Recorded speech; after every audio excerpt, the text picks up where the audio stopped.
안녕하십니까. 소아청소년과 전문의 표진원입니다. 이번에는 가정 내에 좀 특수한 상황에서 벌어지는 여러 가지 심리적인 문제에 대해서 다뤄보려고 합니다.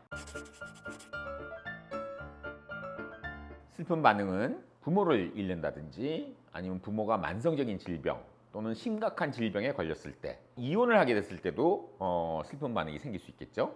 그리고 형제 자매나 조부모나 또 사랑하는 보호자나 애완동물이 죽었을 때도 큰 슬픔에 빠질 수가 있습니다.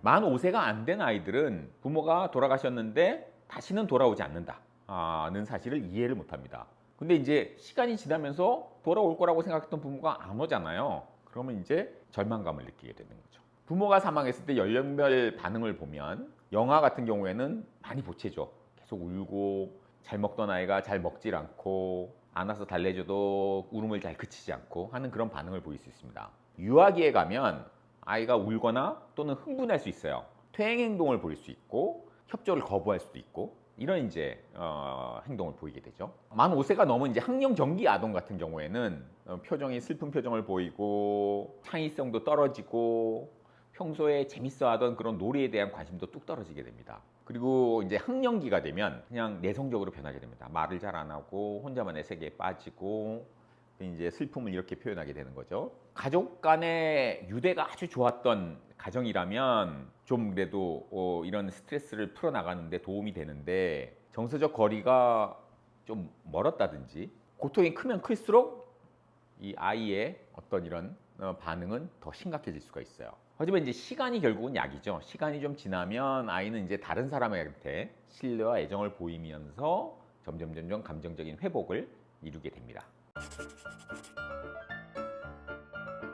형제 자매가 세상을 떠난 초기에는 정서적으로 완전히 마비가 되죠. 그 이후에는 이제 죽었을 리가 없어 하고 이제 부정, 또 이제 분노, 또 죄책감, 이런 이제 감정들이 막 물밀듯이 막 생기게 됩니다. 또 자식을 잃은 부모가 어떻겠어요? 남은 자식에 대해서 어떤 뭐 배려와 관심과 이런 거를 쏟을 여유가 아마 없을 거예요. 자식을 떠나보낸 부모의 심정은 뭐 이루 말할 수가 없는 거기 때문에 이런 고통을 이제 남은 아이가 지켜봐야 되잖아요.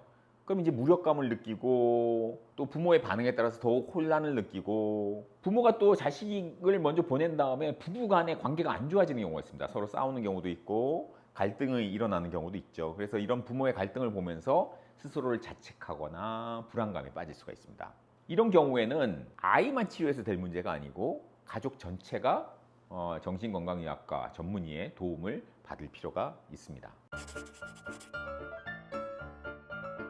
첫 번째는 일상을 유지하는 겁니다. 일상을 유지하는 것은 사실은 어떤 혼란스러운 상황에서도 우리를 지켜주는 굉장히 중요한 방법 중에 하나예요. 그래서 일상을 유지하고 아이가 믿고 의지할 수 있는 사람이 곁에서 항상 아이들 잘 지켜봐주고 돌봐주는 것이 중요합니다. 그리고 정직한 설명을 해야 돼요. 부모가 먼저 세상을 떠났다면 이 엄마가 이런 문제로 세상을 떠났고 이제 다시는 돌아오지 않는다라는 거를 정확하게 설명을 해주셔야 돼요. 그렇지 않고 뭐 잠깐 어디 갔는데 다시 돌아올 거야, 너무 슬퍼하지 마, 이런 식으로 그 순간을 모면하기 위해서 거짓된 설명을 하게 되면 오히려 나중에 더 아이한테 더 큰 상처가 될 수 있다는 거죠.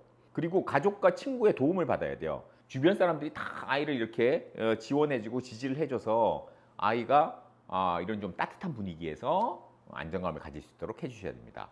그리고 대화를 해주는 게 굉장히 중요합니다. 감정을 말로 표현하는 것만큼 우리가 정서적인 혼란을 안정시키는 좋은 방법이 없어요. 말로서 표현할 수 있도록 자꾸 대화를 해줘야 되고, 아이가 이제 점점 커지면서 다시 되돌아볼 거 아니에요. 뭐 부모의 사망이든 형제 자매의 사망이든 그 상황을 다시 되돌아보면서 질문이 자꾸 달라질 수 있어요. 그럴 때마다 솔직하고 정직한 대답을 해주는 게 좋습니다.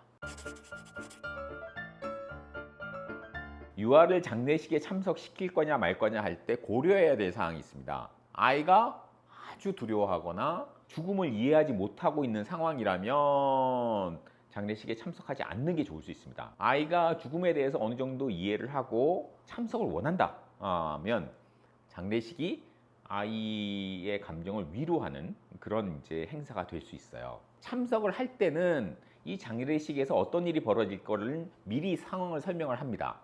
그리고 아이가 이제 너무 불안해하고 너무 슬퍼하고 이런 상황이라면 그 자리를 잠시 벗어날 수 있도록 아이를 돌봐줄 수 있는 보호자를 미리 정해두는 거죠. 이런 상황이 되면은 아이를 데리고 너가 밖으로 나가라 하는 보호자를 미리 정해두는 것이 급한 상황에서 대처하는 데 도움이 됩니다. 아이가 만약에 참석하지 않기로 결정을 했다면 제사를 지내거나 추도식을 할 거 아니에요. 돌아가신 분을 추모하는 그런 모임에 참여를 하는 게 아이한테 도움이 됩니다. 이런 상황이 된다면 빨리 정신건강의학과 전문의의 도움을 받는 게 좋습니다. 슬픔의 반응이 이제 4주에서 6주가 지났는데 조금 완화가 되면서 아이가 일상을 회복하는 모습을 보여야 되는데 전혀 그렇지 못하고 아이가 계속 슬픔에 빠져 있고 슬픔에 빠졌을 때 보이는 여러 가지 그런 행동을 계속 보이고 있다. 라면은 좀 문제가 되는 거죠. 그리고 발달이 이렇게 정상적으로 일어나야 되는데 이런 슬픔 때문에 발달이 정체된다든지 아니면 계속 퇴행을 해서 회복되지 않을 때, 그리고 죽음에 대한 강박적인 생각이 계속 일어나서 그걸 계속 부모한테 얘기를 한다. 그런 경우라면 전문가의 도움이 필요합니다.